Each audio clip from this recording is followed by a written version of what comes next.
नमस्ते क्लास सत श्री अकाल बच्चों।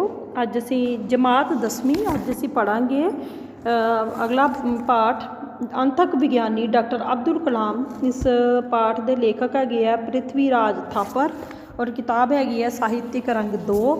तो बच्चों सब तो पहला मैं मतलब समझा दी अंतक विज्ञानी मतलब अंतक का मतलब होंदा है कदे भी ना थकण वाले विज्ञानी डॉक्टर अब्दुल कलाम। डॉक्टर अब्दुल कलाम का पूरा नाम सी डॉक्टर अबुल पाकर जैनुलाब्दीन अब्दुल कलाम। सो बच्चों पाठ में शुरू करने तो पहला मैं थोड़ी जी जानकारी उन्होंने बारे च देना चाहांगी कि बच्चों डॉक्टर अब्दुल कलाम मेहनत करने में बहुत ज़्यादा विश्वास रखते सन और बचपन तो ही उन्होंने जीवन जोड़ा है मेहनत भरपूर रहा और उन्होंने मनना सी कि मेहनत जिहड़ी है वो बंदे नूं शिखरां ते पहुँचा देंदी है। मतलब कि इंसान मेहनत के जरिए अपनी जिंदगी दे विच सब कुछ प्राप्त कर सकता है। कोई भी ऐसी चीज़ अजिही नहीं है जिहड़ी कि मेहनत के द्वारा प्राप्त नहीं की जा सकती। उन्होंने अपनी जिंदगी दे विच सख्त मेहनत की और सख्त मेहनत करन दे नतीजे भी बहुत अच्छे निकले। अपनी जिंदगी दे विच जो कुछ चाहते सन उस तो भी वध उन्होंने प्राप्त किया। और मेहनत जिहड़ी है बच्चों एक भिखारी नूं राजा तक बना सकती है। मेहनत के अंदर बहुत ज़्यादा ताकत है और गरीबी जिहड़ी है कभी भी किसी बंदे के राह दे विच रुकावट नहीं हुंदी। ये डॉक्टर APJ अब्दुल कलाम ने स्पष्ट किया है, सिद्ध करके दस्या है। और डॉक्टर अब्दुल कलाम ने बच्चों को भी समझाया है कि जेकर कोई विद्यार्थी पढ़न दे विच बहुत अच्छा है तो उसनूं जी तोड़ मेहनत करनी चाहिए। सब तो पहला उसनूं अपनी जिंदगी का एक टीचा मिथ लेना चाहिए। टीचा की हुंदा है एम। जदों कोई विद्यार्थी अपनी जिंदगी का एम जिहड़ा है निश्चित कर लवेगा तो उस विद्यार्थी विद्यार्थी जेकर अपने एम तक पुजन के लिए जी तोड़ मेहनत करता है दिन रात मेहनत करता है तो वह विद्यार्थी अपनी जिंदगी के मुकाम तक जिंदगी की मंजिल तक आसानी के नाल पहुँच सकता है। गरीबी के राह दे विच रुकावट नहीं हुंदी और पढ़ने वाले विद्यार्थी जिहड़े बहुत मेहनत करके वजीफा भी प्राप्त कर सकते हैं और सरकार दे वल्लों लोन वगैरह भी मिल जाता है। इस करके कभी भी सानू अपनी जिंदगी दे विच किसी भी मुसीबत तो घबराना नहीं चाहिए, खास करके गरीबी तो बिल्कुल नहीं। और डॉक्टर अब्दुल कलाम ने ये सिद्ध करके दस्या कि गरीबी जिहड़ी कदे भी किसी बंदे दे राह दे विच रुकावट नहीं हुंदी क्योंकि उन्होंने खुद का जीवन भी जिहड़ा है शुरू का जीवन जिहड़ा है संघर्ष भरपूर तो गरीबी भरिया रहा है। और वो अपने जीवन दीयां मुसीबतां दे नाल जीवन दीयां मुश्किलां दे नाल किस तरह उपर उठे तो किस तरह उभर के एक जिहड़े है राष्ट्रीय हीरो के रूप में नज़र आए वो असीं अज पढ़ांगे। डॉक्टर अब्दुल कलाम जी कह रहे हैं मेरे मरण उपरंत छुट्टी का ऐलान ना करना। जेकर तुसीं सचमुच मैनू प्यार करते हो तो उस दिन वध तो वध काम करना। ये शब्द कहे सन भारत के साबका राष्ट्रपति ते विज्ञानी स्वर्गीय डॉक्टर APJ अब्दुल कलाम ने। डॉक्टर कलाम का जन्म भारत के तमिलनाडु सूबे के रमेशवरम धनुषकोडी विखे मुस्लिम परिवार विच होया। आप दे पिता का नाम जैनुलाब्दीन ते माँ का नाम आशियामा सी ये एक साधारण परिवार सी। कलाम घर विच अपने 4 भरावां ते 1 भैन तो छोटे सन। कलाम दे पुरखियां दा किश्तियां दा चंगा चोखा व्यापार सी पर कारोबार विच घाटा पैन कारण वो काफ़ी गरीब हो गए।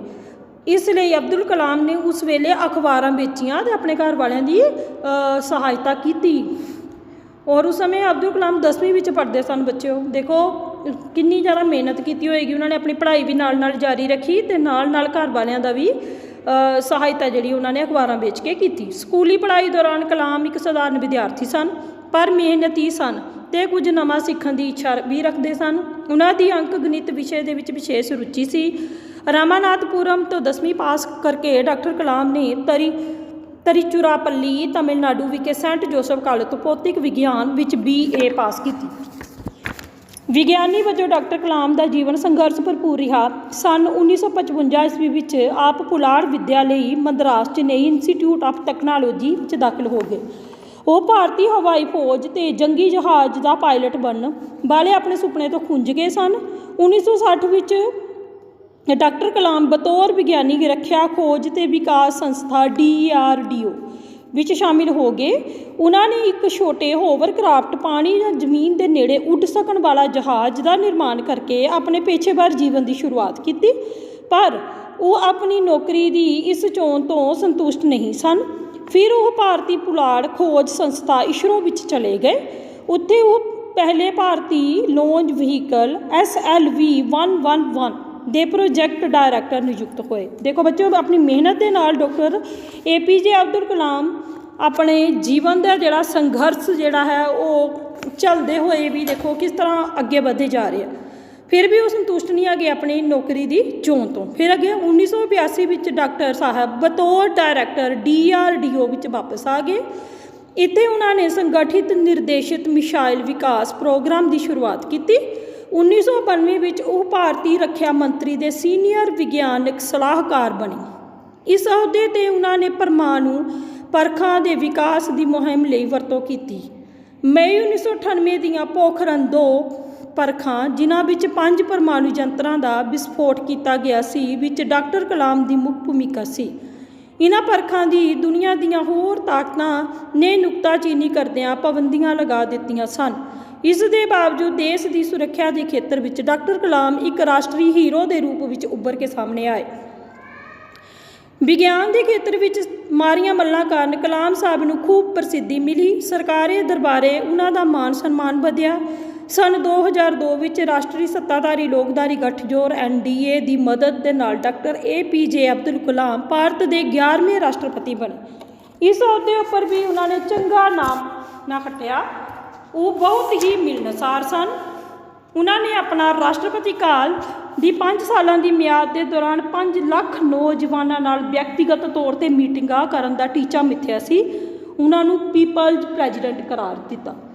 ਤਾਂ ਬੱਚਿਓ, ਤੁਹਾਡੀ ਕਿਤਾਬ ਦੇ ਵਿੱਚ ਕੁਝ ਨਹੀਂ ਵੀ ਦਿੱਤਾ ਹੋਇਆ ਤਾਂ ਮੈਂ ਥੋੜ੍ਹਾ ਜਿੰਨਾ ਉਹਨਾਂ ਦੇ ਬਾਰੇ ਵਿੱਚ ਸਮਝਾਉਣਾ ਚਾਹਾਂਗੀ ਕਿ ਜਦੋਂ ਡਾਕਟਰ APJ ਅਬਦੁਲ ਕਲਾਮ ਰਾਸ਼ਟਰਪਤੀ ਬਣੇ ਤਾਂ ਉਹਨਾਂ ਨੇ ਆਪਣੇ ਰਾਸ਼ਟਰਪਤੀ ਕਾਲ ਦੇ ਦੌਰਾਨ 5 ਲੱਖ ਵਿਦਿਆਰਥੀਆਂ ਦੇ ਨਾਲ ਮੀਟਿੰਗ ਕੀਤੀ ਔਰ ਵਿਦਿਆਰਥੀਆਂ ਨੇ ਉਹਨਾਂ ਤੋਂ ਬਹੁਤ ਸਾਰੇ ਪ੍ਰਸ਼ਨ ਵੀ ਪੁੱਛੇ, ਜਿਨ੍ਹਾਂ ਦਾ ਜਵਾਬ ਉਹਨਾਂ ਨੇ ਬਹੁਤ ਹੀ ਧੀਰਜ ਦੇ ਨਾਲ ਦਿੱਤਾ। ਵਿਦਿਆਰਥੀ ਉਹਨਾਂ ਤੋਂ ਪ੍ਰਸ਼ਨ ਪੁੱਛਦੇ ਹਨ ਕਿ ਜੇਕਰ ਤੁਹਾਡੇ ਵਰਗਾ ਬਣਨਾ ਹੋਵੇ ਤਾਂ ਸਾਨੂੰ ਕੀ ਕਰਨਾ ਪਵੇਗਾ। ਤਾਂ ਡਾਕਟਰ APJ ਅਬਦੁਲ ਕਲਾਮ ਕਹਿ ਰਹੇ ਹਨ ਕਿ ਮੇਰੇ ਵਰਗਾ ਬਣਨ ਦੇ ਲਈ ਤੁਹਾਨੂੰ ਦਿਨ ਰਾਤ ਜੀ ਤੋੜ ਮਿਹਨਤ ਕਰਨੀ ਪਵੇਗੀ ਔਰ ਮਿਹਨਤ ਕਰਨ ਤੋਂ ਬਾਅਦ ਵਿੱਚ ਹੀ ਤੁਹਾਨੂੰ ਸਫਲਤਾ ਮਿਲੇਗੀ।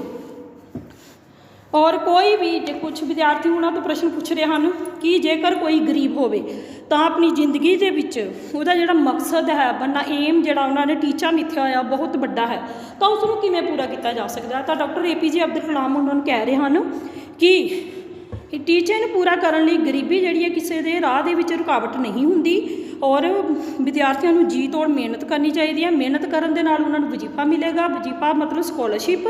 ਸਰਕਾਰ ਦੇ ਵੱਲੋਂ ਉਹਨਾਂ ਨੂੰ ਲੋਨ ਵੀ ਮਿਲ ਸਕਦਾ ਹੈ। ਇਸ ਕਰਕੇ ਗਰੀਬੀ ਜਿਹੜੀ ਹੈ ਬੱਚੇ ਦੇ ਰਾਹ ਦੇ ਵਿੱਚ ਰੁਕਾਵਟ ਨਹੀਂ ਹੁੰਦੀ। ਬੱਚਿਆਂ ਨੇ ਉਹਨਾਂ ਤੋਂ ਪ੍ਰਸ਼ਨ ਪੁੱਛਿਆ, ਭਾਰਤ ਦੇਸ਼ ਨੂੰ ਇੱਕ ਵਿਕਸਿਤ ਰਾਸ਼ਟਰ ਦਾ ਰੂਪ ਦੇਣ ਲਈ ਸਾਨੂੰ ਕੀ ਕਰਨਾ ਪਵੇਗਾ। ਤਾਂ ਡਾਕਟਰ APJ ਅਬਦੁਲ ਕਲਾਮ ਕਹਿ ਰਹੇ ਹਨ ਕਿ 2020 ਤੱਕ ਭਾਰਤ ਇੱਕ ਵਿਕਸਿਤ ਰਾਸ਼ਟਰ ਦਾ ਰੂਪ ਧਾਰਨ ਕਰ ਲਵੇਗਾ, ਕਿਉਂਕਿ ਜੇਕਰ ਭਾਰਤ ਦਾ ਹਰ ਇੱਕ ਨਾਗਰਿਕ ਪੜ੍ਹਿਆ ਲਿਖਿਆ ਹੋਵੇਗਾ, ਹਰ ਇੱਕ ਨਾਗਰਿਕ ਜਿਹੜਾ ਹੈ ਆਪਣੇ ਕੰਮ ਦੇ ਵਿੱਚ ਨਿਪੁੰਨ ਹੁੰਦਾ ਹੈ। ਹਰ ਇੱਕ ਬੰਦਾ ਆਪਣੇ ਆਪਣੇ ਖੇਤਰ ਦੇ ਵਿੱਚ, ਚਾਹੇ ਉਹ ਨਾਈ ਹੈ, ਦਰਜੀ ਹੈ, ਟੇਲਰ ਹੈ, ਅਧਿਆਪਕ ਹੈ, ਇੰਜੀਨੀਅਰ ਹੈ, ਡਾਕਟਰ ਹੈ, ਆਪਣੇ ਆਪਣੇ ਕੰਮ ਦੇ ਵਿੱਚ, ਆਪਣੇ ਆਪਣੇ ਖੇਤਰ ਦੇ ਵਿੱਚ ਜੀ ਤੋੜ ਮਿਹਨਤ ਕਰੇਗਾ, ਤਰੱਕੀ ਕਰੇਗਾ ਤਾਂ ਦੇਸ਼ ਵੀ ਤਰੱਕੀ ਕਰਨ ਲੱਗ ਪਵੇਗਾ। ਔਰ ਬੱਚਿਆਂ ਨੇ ਇਸ ਤਰ੍ਹਾਂ ਦੇ ਬਹੁਤ ਸਾਰੇ ਪ੍ਰਸ਼ਨ ਜਿਹੜੇ ਹੈ ਡਾਕਟਰ APJ ਅਬਦੁਲ ਕਲਾਮ ਤੋਂ ਪੁੱਛੇ ਔਰ ਡਾਕਟਰ APJ ਅਬਦੁਲ ਕਲਾਮ ਨੇ ਸਾਰੇ ਪ੍ਰਸ਼ਨਾਂ ਦਾ ਉੱਤਰ ਜਿਹੜਾ ਹੈ ਬਹੁਤ ਹੀ ਧੀਰਜ ਦੇ ਨਾਲ ਦਿੱਤਾ। ਰਾਸ਼ਟਰਪਤੀ ਦੇ ਆਉਂਦੇ ਤੋਂ ਸੇਵਾ ਮੁਕਤ ਹੋਣ ਤੋਂ ਮਗਰੋਂ ਡਾਕਟਰ ਕਲਾਮ ਨੇ ਕਈ ਵਿਦਿਅਕ ਸੰਸਥਾਵਾਂ ਵਿੱਚ ਬਤੌਰ ਵਿਜ਼ਿਟਿੰਗ ਪ੍ਰੋਫੈਸਰ ਪੜ੍ਹਾਉਣਾ ਸ਼ੁਰੂ ਕੀਤਾ। ਉਹ ਸਮੱਸਿਆਵਾਂ ਦੇ ਸੁਝਾਅ ਨਹੀਂ ਬਲਕਿ ਉਹਨਾਂ ਦੇ ਹੱਲ ਵੀ ਦਿੰਦੇ ਸਨ। ਦੇਸ਼ ਲਈ ਉਹ ਹਮੇਸ਼ਾ ਫਿਕਰਮੰਦ ਰਹਿੰਦੇ ਸਨ। ਮਈ 2012 ਵਿੱਚ ਡਾਕਟਰ ਸਾਹਿਬ ਨੇ ਭ੍ਰਿਸ਼ਟਾਚਾਰ ਖਤਮ ਕਰਨ ਦੇ ਮਕਸਦ ਦੇ ਨਾਲ ਭਾਰਤ ਦੇ ਨੌਜਵਾਨਾਂ ਲਈ ਵਟ ਕੈਨ ਆਈ ਗਿਵ ਮੂਵਮੈਂਟ ਦੀ ਸ਼ੁਰੂਆਤ ਕੀਤੀ। ਉਹਨਾਂ ਦਾ ਮੰਨਣਾ ਸੀ ਕਿ ਜੇਕਰ ਕਿਸੇ ਦੇਸ਼ ਨੂੰ ਭ੍ਰਿਸ਼ਟਾਚਾਰ ਰਹਿਤ ਤੇ ਸੁੰਦਰ ਮਨ ਵਾਲੇ ਲੋਕਾਂ ਦਾ ਦੇਸ਼ ਬਣਾਉਣਾ ਹੈ ਤਾਂ ਸਮਾਜ ਦੇ 3 ਪ੍ਰਮੁੱਖ ਮੈਂਬਰ ਪਿਤਾ, ਮਾਤਾ ਤੇ ਗੁਰੂ ਇਹ ਕੰਮ ਕਰ ਸਕਦੇ ਹਨ। ਆਪਣੀ ਕਿਤਾਬ ਇੰਡੀਆ 2000 ਵਿੱਚ ਡਾਕਟਰ ਕਲਾਮ ਨੇ ਭਾਰਤ ਦੀ ਨਾਲ ਸੁਪਰ ਪਾਵਰ ਬਣਾਉਣ ਵਾਲੀ ਕਾਰਜ ਯੋਜਨਾ ਦੀ ਵਕਾਲਤ ਕੀਤੀ ਸੀ। ਉਹਨਾਂ ਨੇ ਭਾਰਤ ਦੇ ਪਰਮਾਣੂ ਹਥਿਆਰਾਂ ਤੇ ਪ੍ਰੋਗਰਾਮਾਂ ਨੂੰ ਭਾਰਤ ਦੇ ਭਾਵੀ ਮਹਾਕਾਸ਼ੀ ਮਹਾਸ਼ਕਤੀ ਲਈ ਇੱਕ ਰਾਹ ਕਰਾਰ ਦਿੱਤਾ। ਇਸ ਖਾਤਰ ਉਹਨਾਂ ਨੇ 5 ਖੇਤਰਾਂ ਦੀ ਪਛਾਣ ਵੀ ਕੀਤੀ। ਇਹ ਸਨ ਖੇਤੀਬਾੜੀ ਤੇ ਖੁਰਾਕੀ ਵਸਤੂਆਂ, ਸਿੱਖਿਆ ਤੇ ਸਿਹਤ, ਸੂਚਨਾ ਤੇ ਸੰਚਾਰ, ਅਹਿਮ ਤਕਨਾਲੋਜੀਆਂ ਅਤੇ ਸਵੈ ਨਿਰਭਰਤਾ। ਡਾਕਟਰ ਕਲਾਮ ਨੇ ਕਿਹਾ ਕਿ ਇਹ ਸਾਰੇ ਖੇਤਰ ਇੱਕ ਦੂਜੇ ਨਾਲ ਸੰਬੰਧਿਤ ਹਨ। ਜੇਕਰ ਇਹ ਸਾਰੇ ਇਕੱਠੇ ਅੱਗੇ ਵਧਣਗੇ ਤਾਂ ਇਸ ਨਾਲ ਦੇਸ਼ ਖੁਰਾਕ, ਆਰਥਿਕ ਤੇ ਰਾਸ਼ਟਰੀ ਸੁਰੱਖਿਆ ਦੇ ਖੇਤਰ ਵਿੱਚ ਅੱਗੇ ਵਧੇਗਾ। ਡਾਕਟਰ ਕਲਾਮ ਦਾ ਮੰਨਣਾ ਸੀ ਕਿ ਸਾਫਟਵੇਅਰਾਂ ਦੀ ਵੱਡੀ ਵਰਤੋਂ ਨਾਲ ਵੱਧ ਤੋਂ ਵੱਧ ਲੋਕਾਂ ਨੂੰ ਸੂਚਨਾ ਤਕਨਾਲੋਜੀਆਂ ਦੇ ਫਾਇਦੇ ਪਹੁੰਚਣਗੇ।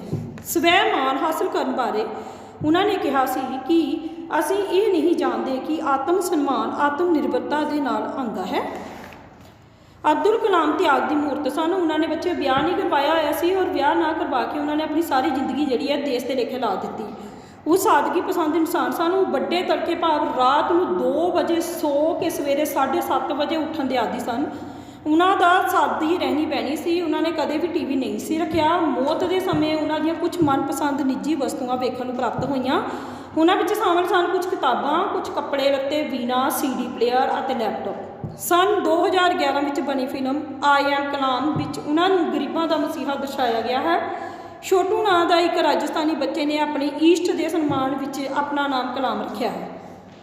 ਧਰਮ ਨਿਰਪੱਖਤਾ ਸਾਰੀ ਉਮਰ ਡਾਕਟਰ ਕਲਾਮ ਲਈ ਬਹੁਤ ਮਹੱਤਵਪੂਰਨ ਮੁੱਦਾ ਰਹੀ ਹੈ। ਉਹਨਾਂ ਦੀ ਇਹ ਨਵੀਂ ਭਾਵਨਾ ਉਹਨਾਂ ਵੱਲੋਂ ਪ੍ਰਮੁੱਖ ਸਵਾਮੀ ਜੀ ਨਾਲ ਅਧਿਆਤਮਕ ਅਨੁਭਵ ਬਾਰੇ ਲਿਖੀ ਹੋਈ ਇੱਕ ਕਿਤਾਬ ਵਿੱਚੋਂ ਪ੍ਰਗਟ ਹੁੰਦੀ ਹੈ। ਰੋਜ਼ਾਨਾ ਨਮਾਜ਼ ਤੇ ਰਮਜ਼ਾਨ ਦੇ ਰੋਜ਼ੇ ਡਾਕਟਰ ਕਲਾਮ ਦੇ ਧਾਰਮਿਕ ਵਿਸ਼ਵਾਸਾਂ ਵਿੱਚ ਸ਼ਾਮਲ ਸਨ। ਉਹਨਾਂ ਦੇ ਪਿਤਾ ਨੇ ਆਪਣੇ ਬੱਚਿਆਂ ਵਿੱਚ ਧਾਰਮਿਕ ਸੰਸਕਾਰ ਕੁੱਟ-ਕੁੱਟ ਕੇ ਭਰੇ ਹੋਏ ਸਨ।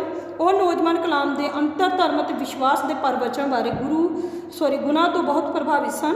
ਦੇਸ਼ ਦੇ ਧਾਰਮਿਕ, ਸਮਾਜਿਕ, ਸਿਆਸੀ ਨੇਤਾਵਾਂ ਵਿਚਕਾਰ ਗੱਲਬਾਤ ਦੇ ਪ੍ਰਵਚਨ ਦੀ ਗੁੜਤੀ ਉਹਨਾਂ ਨੂੰ ਆਪਣੇ ਘਰ ਦੇ ਵਿੱਚੋਂ ਹੀ ਪ੍ਰਾਪਤ ਹੋਈ। ਉਹਨਾਂ ਦਾ ਮੰਨਣਾ ਸੀ ਕਿ ਮਹਾਨ ਲੋਕਾਂ ਦੇ ਲਈ ਧਰਮ ਜਿਹੜਾ ਹੈ ਉਹ ਇੱਕ ਦੋਸਤ ਬਣਾਉਣ ਦਾ ਸਾਧਨ ਹੈ, ਜਦਕਿ ਛੋਟੀ ਸੋਚ ਵਾਲੇ ਲੋਕਾਂ ਦੇ ਲਈ ਧਰਮ ਜਿਹੜਾ ਹੈ ਲੜਾਈ ਝਗੜੇ ਦਾ ਸਾਧਨ ਹੈ। ਉਹਨਾਂ ਨੇ ਗੱਲ 'ਤੇ ਜ਼ੋਰ ਨਾਲ ਉਠਾਈ ਕਿ ਕਿਸੇ ਵੀ ਧਰਮ ਵਿੱਚ ਆਪਣੇ ਧਰਮ ਨੂੰ ਬਰਕਰਾਰ ਰੱਖਣ ਜਾਂ ਉਸ ਨੂੰ ਅੱਗੇ ਵਧਾਉਣ ਲਈ ਦੂਸਰਿਆਂ ਨੂੰ ਮਾਰਨਾ ਨਹੀਂ ਦੱਸਿਆ ਗਿਆ। ਇਸਲਾਮ ਅਤੇ ਕੁਰਾਨ ਸ਼ਰੀਫ ਵਿੱਚ ਆਸਥਾ ਦੇ ਨਾਲ ਨਾਲ ਕਲਾਮ ਹਿੰਦੂ ਰਵਾਇਤਾਂ ਤੋਂ ਵੀ ਪੂਰੀ ਤਰ੍ਹਾਂ ਵਾਕਿਫ ਸਨ। ਉਹਨਾਂ ਨੇ ਸੰਸਕ੍ਰਿਤ ਭਾਸ਼ਾ ਸਿੱਖ ਕੇ ਭਾਗਵਤ ਗੀਤਾ ਪੜ੍ਹੀ। ਉਹ ਸ਼ਾਕਾਹਾਰੀ ਸਨ। ਉਹਨਾਂ ਨੇ ਸਵਾਮੀ ਨਾਰਾਇਣ ਸੰਪਦਾ ਦੇ ਗੁਰੂ ਪ੍ਰਮੁੱਖ ਸਵਾਮੀ ਨੂੰ ਆਪਣਾ ਆਖਰੀ ਧਾਰਮਿਕ ਗੁਰੂ ਮੰਨਿਆ। ਰਾਸ਼ਟਰਪਤੀ ਬਣਨ ਉਪਰੰਤ ਪਾਰਲੀਮੈਂਟ ਵਿੱਚ ਦਿੱਤੇ ਮੁੱਢਲੇ ਭਾਸ਼ਣਾਂ ਵਿੱਚੋਂ ਡਾਕਟਰ ਕਲਾਮ ਨੇ ਕਿਹਾ ਸੀ ਕਿ ਬਥੇਰੇ ਇਕਮਤ ਭਾਰਤ ਨੂੰ ਬਣਾਉਣ ਲਈ ਉਹ ਕੋਸ਼ਿਸ਼ਾਂ ਕਰ ਰਹੇ ਹਨ। ਵਿਕਾਸ ਬਾਰੇ ਡਾਕਟਰ ਕਲਾਮ ਦੀ ਸੋਚ ਬਹੁਤ ਸਪਸ਼ਟ ਸੀ। ਦਹਿਸ਼ਤਵਾਦ, ਅੰਦਰੂਨੀਵਾਦ, ਵਿਵਾਦ ਤੇ ਬੇਰੁਜ਼ਗਾਰੀ ਨੂੰ ਉਹ ਆਪਣੀਆਂ ਮੁੱਖ ਚੁਣੌਤੀਆਂ ਮੰਨਦੇ ਸਨ। ਉਹਨਾਂ ਨੇ ਗਰੀਬਾਂ ਨੂੰ ਸਿਹਤਮੰਦ ਬਣਾਉਣ ਅਤੇ ਪੜ੍ਹਾਉਣ ਦੀ ਵਕਾਲਤ ਕੀਤੀ।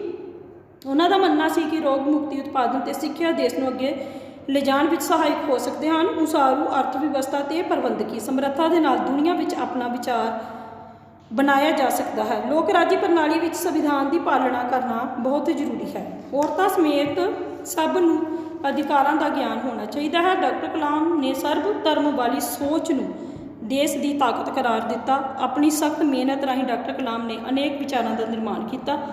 ਉਹ ਕਿਹਾ ਕਰਦੇ ਸਨ, ਸੁਪਨੇ ਉਹ ਨਹੀਂ ਹੁੰਦੇ ਜੋ ਤੁਸੀਂ ਨੀਂਦ ਵਿੱਚ ਵੇਖਦੇ ਹੋ, ਬਲਕਿ ਸੁਪਨੇ ਉਹ ਹੁੰਦੇ ਹਨ ਜੋ ਤੁਹਾਨੂੰ ਸੌਣ ਨਹੀਂ ਦਿੰਦੇ। 27 ਜੁਲਾਈ 2015 ਨੂੰ ਡਾਕਟਰ ਕਲਾਮ 83 ਵਰ੍ਹਿਆਂ ਦੀ ਉਮਰ ਵਿੱਚ ਇਸ ਦੁਨੀਆ ਨੂੰ ਅਲਵਿਦਾ ਕਹਿ ਗਏ।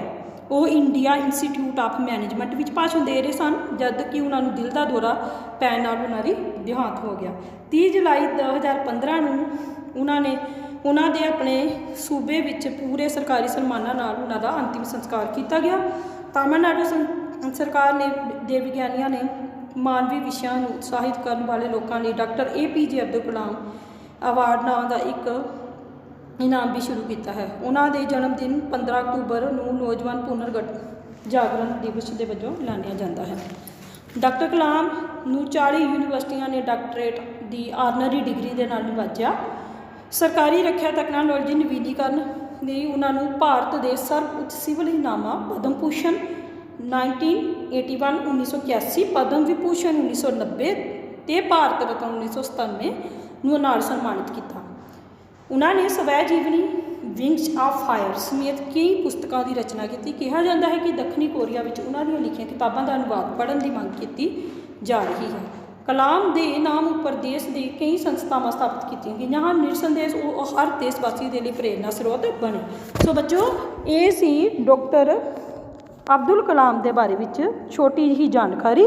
ਜੇਕਰ ਸਾਨੂੰ ਉਹਨਾਂ ਦੇ ਜੀਵਨ ਤੋਂ ਇੱਕ ਬਹੁਤ ਵਧੀਆ ਸਿੱਖਿਆ ਮਿਲੀ, ਅਸੀਂ ਚਾਹੁੰਦੇ ਹਾਂ ਕਿ ਉਹਨਾਂ ਦੇ ਵਰਗੇ ਬਣਨਾ, ਤਾਂ ਸਾਨੂੰ ਉਹਨਾਂ ਵਰਗੀ ਮਿਹਨਤ ਵੀ ਕਰਨੀ ਪਵੇਗੀ। ਇੱਕ ਦੇਖੋ, ਸਧਾਰਨ ਬੱਚਾ, ਪੜ੍ਹਾਈ ਵਿੱਚ ਵੀ ਸਧਾਰਨ, ਪਰਿਵਾਰ ਵੀ ਸਧਾਰਨ ਸੀ, ਹੋਣ ਦੇ ਬਾਵਜੂਦ ਡਾਕਟਰ ਕਲਾਮ ਜਿਹੜੇ ਹੈ ਇੰਨੀਆਂ ਵੱਡੀਆਂ ਉਪਲਬਧੀਆਂ ਪ੍ਰਾਪਤ ਕਰ ਗਏ, ਤਾਂ ਅਸੀਂ ਕਿਉਂ ਨਹੀਂ ਕਰ ਸਕਦੇ। ਹਰ ਇੱਕ ਬੱਚੇ ਨੂੰ ਆਪਣੀ ਜ਼ਿੰਦਗੀ ਦਾ ਜਿਹੜਾ ਟੀਚਾ ਹੈ ਉਹ ਮਿੱਥ ਲੈਣਾ ਚਾਹੀਦਾ। ਆਪਣੀ ਛੋਟੀ ਉਮਰ ਵਿੱਚ ਹੀ ਉਹਦੇ ਲਈ ਖੂਬ ਮਿਹਨਤ ਕਰਨੀ ਚਾਹੀਦੀ ਹੈ। ਉਹ ਡਾਕਟਰ ਅਬਦੁਲ ਕਲਾਮ ਦੀ ਤਰ੍ਹਾਂ ਹੀ ਮਿਹਨਤ ਕਰਕੇ ਆਪਣੀ ਜ਼ਿੰਦਗੀ ਦੇ ਵਿੱਚ ਜੋ ਚਾਹੁੰਦੇ ਆ ਉਹ ਪ੍ਰਾਪਤ ਕਰਨਾ ਚਾਹੀਦਾ, ਕਿਉਂਕਿ ਇਸ ਜ਼ਿੰਦਗੀ ਦੇ ਵਿੱਚ ਕੁਛ ਵੀ ਅਸੰਭਵ ਨਹੀਂ ਹੈ, ਸਭ ਕੁਝ ਸੰਭਵ ਹੈ, ਪਰ ਮਿਹਨਤ ਦੇ ਨਾਲ ਬੰਦਾ ਸਭ ਕੁਝ ਪ੍ਰਾਪਤ ਕਰ ਸਕਦਾ ਹੈ, ਜਿਸ ਤਰ੍ਹਾਂ ਕਿ ਡਾਕਟਰ ਅਬਦੁਲ ਕਲਾਮ ਨੇ ਕੀਤਾ। ਸੋ ਧੰਨਵਾਦ।